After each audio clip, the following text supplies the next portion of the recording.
কথা বলতাম। তাই আমাদের বাড়ির সবাই আমাকে নিয়ে হাসাহাসি করত। বয়সের তুলনায় আমি একটু বেশিই বাড়ন্ত ছিলাম। খুব কম বয়সেই আমার সব ফুটে উঠেছিল। যাই হোক বন্ধুরা, আমি নিম্নবিত্ত পরিবারের একজন মেয়ে ছিলাম। আমার বাবা একজন কৃষক ছিলেন। আমার মা একজন গৃহিণী ছিলেন। আমার 3 কাকা ছিলেন। 3 কাকার মধ্যে সবাই আমাকে মোটামুটি ভালোবাসতেন, কিন্তু তার মধ্যে ছোট কাকা আমাকে সবচেয়ে বেশি ভালোবাসতেন। আমার ছোট কাকা তখনও বিয়েশাদী করে নাই। তখন আমার ছোট কাকা পড়ালেখা অবস্থায় ছিল। আমার ছোট কাকা আমাকে অনেক বেশি আদর করত। আমি বুঝতে পারতাম, কিন্তু আদর করার চলে।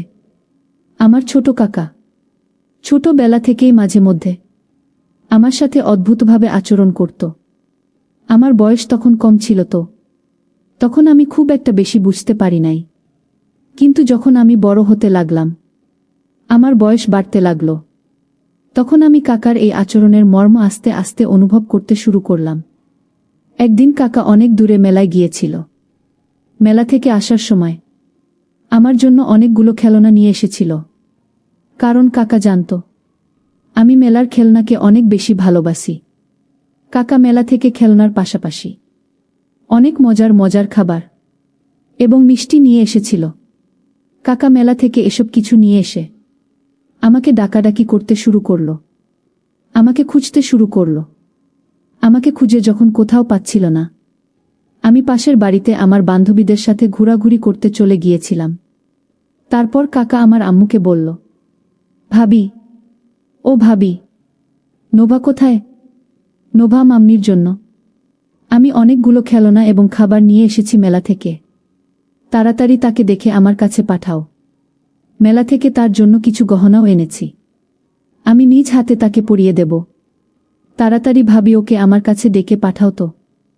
আমার প্রতি চাচার এরকম ভালোবাসা দেখে আমার আম্মু খুব খুশি হয়ে গেলেন। খুশি হয়ে আমাকে ডাকতে গেলেন। আমাকে ডেকে এনে কাকার কাছে পাঠালেন। আমি যেতেই কাকা আমাকে ধরে বললেন, মাম্মি, কোথায় গিয়েছিলে তুমি? তোমার জন্য আমি কতক্ষণ ধরে অপেক্ষা করছি। আমি চাচার কাছ থেকে আমার নিজেকে ছাড়ানোর জন্য অনেক কৌশল করছিলাম, কারণ কাকার ধরার মুডটাই ছিল অন্যরকম। কিছুক্ষণ পর আমি কাকার কাছ থেকে নিজেকে ছাড়িয়ে নিলাম। তারপর কাকা আমাকে গহনা, খেলনা এবং খাবারের পুটলিগুলো দেখিয়ে বলল, মা নোভা, এসব তোমার জন্য। আমি এই সমস্ত কিছু দেখে কাকার কিছুক্ষণ পূর্বের আচরণ আমি তাৎক্ষণিক ভুলে গেলাম। কাকা আমাকে একটি একটি করে সবকিছু দেখাতে শুরু করল, গহনা, খাবার এবং খেলনা। আমি দেখে খুব খুশি হয়ে কাকাকে বললাম, কাকা, তুমি আমাকে অনেক ভালোবাসো, তাই না? যে কারণে তুমি এগুলো এনেছ। আমিও কাকা তোমাকে অনেক বেশি ভালোবাসি। কাকা আমার মুখ থেকে ভালোবাসার কথা শুনে একটা মুচকি হাসি দিয়ে বলল, সত্যি মামুনি, তুমি আমাকে অনেক ভালোবাসো। ঠিক আছে মামুনি, তুমি যদি আমাকে ভালোবাসো তাহলে তোমাকে একটা পরীক্ষা দিতে হবে। দেখি তুমি আমাকে কতটুকু ভালোবাসো। আর এই পরীক্ষাটাতে যদি তুমি পাশ করতে পারো তাহলেই তোমাকে আমি এই সমস্ত কিছু দিয়ে দেব। আমি বললাম, কাকা, আমি তোমাকে ভালোবাসি। তুমি আমার বাবার আপন ভাই। আমি তোমাকে কাকার মতো করেই ভালোবাসি। এ ব্যাপারে কোনো সন্দেহ আছে তোমার? যদি সন্দেহ থাকে তাহলে তুমি আমাকে যে কোনো পরীক্ষা নিতে পারো। কাকা আমার মুখ থেকে এরকম ধরনের অনুভূতির কথা শুনে বলল, আচ্ছা ঠিক আছে মামুনি, যাও, তুমি আমাকে ভালোবাসো। তোমাকে কোনো পরীক্ষা দিতে হবে না। তবে তোমাকে প্রতিদিন একটা কাজ করতে হবে। যদি তুমি এই কাজটা করতে পারো তাহলে তোমাকে আরো বেশি মজা দিব। তুমি যা চাও তাই দিব। বলো মা নোভা, তুমি কি প্রতিদিন আমার সাথে এই কাজটা করতে পারবা? কাকা যখন আমাকে এই প্রস্তাবটা দেয় তখন আমি ক্লাস 8-এ পড়ি। আমার বয়স তখন 14 কি 15 হবে। কাকার মুখ থেকে এইরকম ধরনের কথা শুনে আমি প্রথমে কিছুটা ঘাবড়ে যাই। কি এরকম কাজ, যে কাজটা কাকার সাথে প্রতিদিন আমাকে করতে হবে? আমি প্রথমত খুব ভয় পেয়ে যাই। না জানি কি কাজ করতে বলে কাকা। কিন্তু কাকার চোখে মুখে ভিন্ন এক চাপ আমি দেখতে পেয়েছিলাম। তারপর আমি কাকাকে বললাম, কাকা, কি এমন কাজ, যে কাজটা তোমার সাথে প্রতিদিন করতে হবে, আর এই জন্য তুমি আমাকে প্রতিদিন অনেক মজা দিবে? যদি করার মতো হয় তাহলে কাকা অবশ্যই তোমার সাথে আমি কাজ করব, আর যদি করার মতো না হয় তাহলে তো কিছু করার নেই। একটু বলো কাকা প্লিজ, বলো না কাকা, একটু প্লিজ। এত ঘোরাচ্ছ কেন? কাকা আমার মোটিভেশন বুঝে কথাটাকে ঘোরানোর চেষ্টা করছে। কাকা বলল, আচ্ছা ঠিক আছে মামুনি, তোমাকে বেশি কিছু করতে হবে না।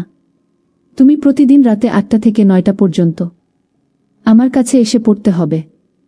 আমি তোমাকে খুব মনোযোগ সহকারে পড়াবো। তোমাকে সামনে ভালো রেজাল্ট করতে হবে।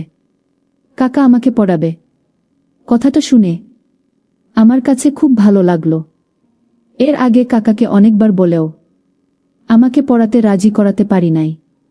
কাকার নিজের পড়ালেখা এবং আরও ব্যস্ততা ছিল।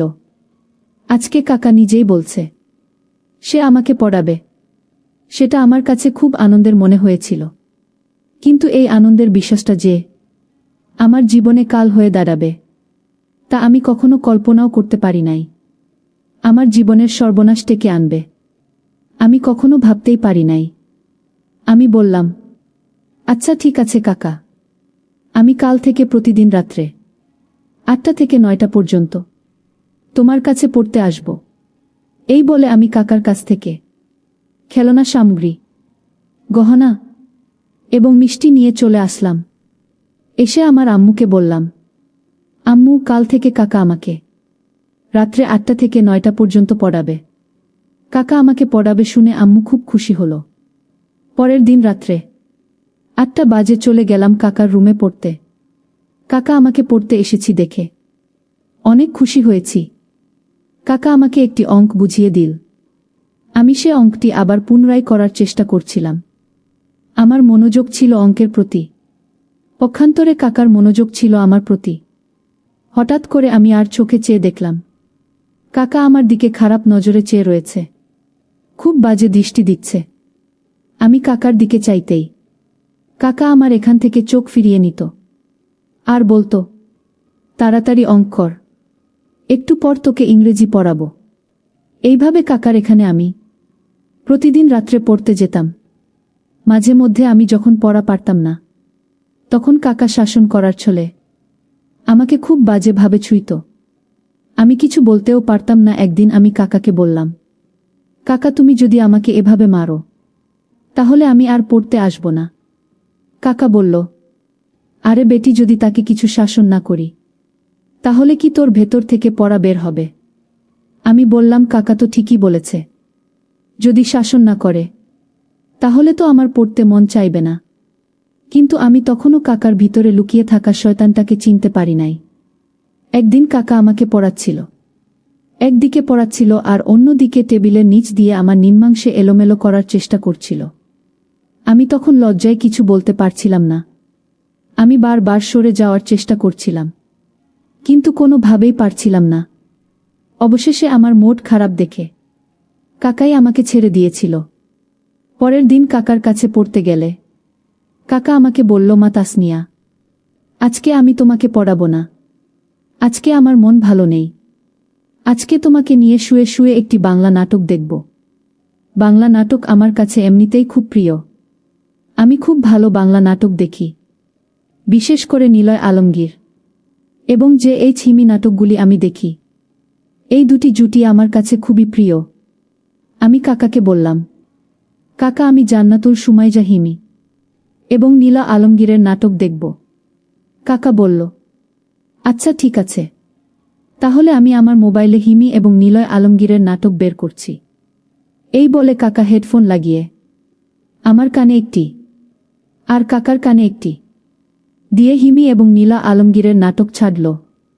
আমি তো মনের সুখে নাটক দেখতে শুরু করলাম, কিন্তু এর ভিতরেই যে কাকার মূল শয়তানি রহস্য লুকিয়েছিল তা আমি কখনো বুঝে উঠতে পারিনি।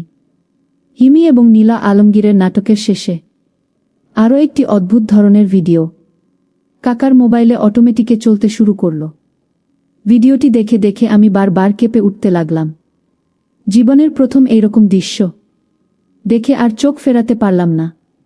দুটি যুগলের এক অপরূপ দৃশ্য দেখার পর আমার কাছে নতুন কোনো কৌতূহল মনে হয়েছিল। বন্ধুরা জানেনই তো, তখন আমার বয়স ছিল মাত্র 14 কি 15 বছর। তখন আমার চোখে মুখে সর্বদাই ছিল যৌবনের ছাপ। তারুণ্যের সমস্ত কিছুই আমার মধ্যে বিরাজমান। বন্ধুরা, ভিডিওটি দেখে আমার গায়ে যেন প্রবাহমান রক্তের স্রোত বয়ে যাচ্ছিল। ভিডিওটি দেখি আমি আর নিজেকে কন্ট্রোল করতে পারলাম না। অটোমেটিক্যালি নিম্নাংশের অবস্থা খারাপ হতে শুরু হলো। আস্তে আস্তে ওই ভিডিওর প্রতি আরও বেশি আসক্ত হয়ে যাচ্ছিলাম। আমিও তখন কাকার সাথে খুব মনোযোগ সহকারে ভিডিওটি দেখতে শুরু করলাম। আমার তখন এমন অবস্থা হলো, কাকাকে তখন বন্ধুর মতোই মনে হলো। আমার কোনো হুঁশ জ্ঞানই ছিল না। আমি কি দেখতেছি, কার সাথে দেখতেছি, তার কোনো খেয়ালই নেই। ওই ভিডিওটি যেন আমাকে পরিপূর্ণ পাগল করে দিয়েছিল। ভিডিওটি দেখতে দেখতে হঠাৎ আমার কাছে মনে হলো, কাকা যেন আমার সাথে কি রকম অদ্ভুত আচরণ করতে শুরু করল। ভিডিওটি দেখে আমার অবস্থা এতটাই খারাপ হয়ে গেছিল যে কাকা যে আমার সাথে এরকম বাজে আচরণ করছে তাও আমার খেয়াল নেই। মানে আমি যেন একটা কাকতারুয়া হয়ে গেছি। কাকার যা মন চায়, যেভাবে মন চায় তার কাজ চালিয়ে যাচ্ছে, কিন্তু আমি কোনো বাধা দেওয়ার প্রয়োজনই মনে করেছিলাম না। ভিডিওটি আমাকে এতটুকুই আসক্ত বানিয়েছিল যে যেখানে আমার নিজের কাকা আমার সবকিছু লুটে নিয়ে যাচ্ছিল, তারপরও আমি তাকে কিছু বলার মতো অনুভূতি খুঁজে পেলাম না। কাকা আর আমি একাকিত্বে রুমের মধ্যে চলছে এক ভিন্ন রকম প্রতিযোগিতা। কাকা যখন পূর্ণ নিয়ন্ত্রণ আনতে যাবে তখন আমার হুঁশ ফিরে আসে। আমি চোখ মেলে চেয়ে দেখি কাকা আমার উপর অন্তিম তাণ্ডব শান্তি শুরু করতে চলেছে। আমি বললাম, কাকা, আমি তো আপনার এখানে পড়তে এসেছি, আপনি আমার সাথে এইসব কি করছেন? এসব একদম বাজে কাজ, একদম খারাপ লোকের কাজ। আমি তো আপনাকে অনেক ভালো মনে করতাম, আপনাকে বাবার মতো মূল্যায়ন করতাম, আর আপনি আমার সাথে এসব করতে চাচ্ছেন? এসব কিছু ভাবতেও আমার ঘৃণা লাগে কাকা। কাকা, আপনি এতটা নীচ আমি কখনো কল্পনাও করতে পারি নাই।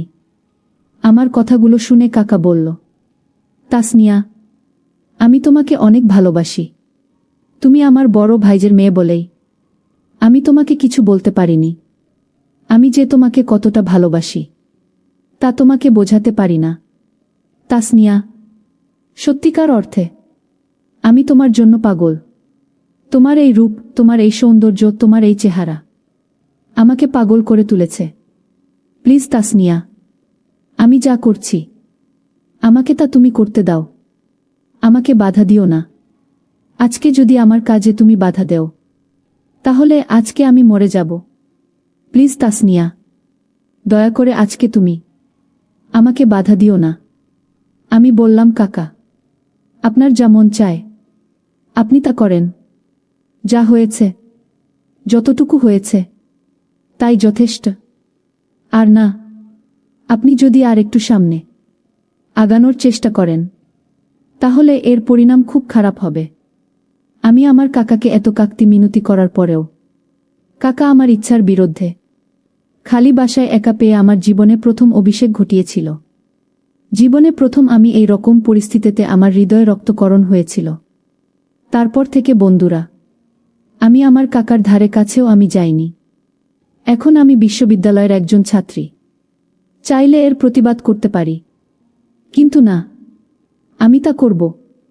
এতে আমার বাবা এবং চাচার মধ্যে বড় ধরনের ঝগড়া হতে পারে, তাই এর বিচার একজনের কাছে দিয়ে দিলাম। ভাবলাম কোনো না কোনো দিন হয়তো এর বিচার পাবা। পরিশেষে আমি তোমাদেরকে বলবো বন্ধুরা, সন্তানের পিতা মাতারা অবশ্যই একেবারে ছোটবেলা থেকেই তাদের সন্তানদের প্রতি লক্ষ্য রাখা উচিত। আর প্রত্যেকটি পিতামাতাই উচিত তাদের সন্তানদেরকে নিজের মতো করে মানুষ করা, নিজের চোখে চোখে রাখা এবং বিশ্বস্ততার উপর ভরসা করে কারো উপর নষ্ট না করা। বন্ধুরা, গল্পটি তোমাদের কেমন লাগলো অবশ্যই কমেন্ট করে জানাবে। বন্ধুরা, আজকে এই পর্যন্তই। আবারও আসবো তোমাদের মধ্যে নতুন কোনো গল্প নিয়ে। গল্পটি যদি তোমাদের ভালো লাগে তাহলে দয়া করে আমার চ্যানেলটি সাবস্ক্রাইব করো।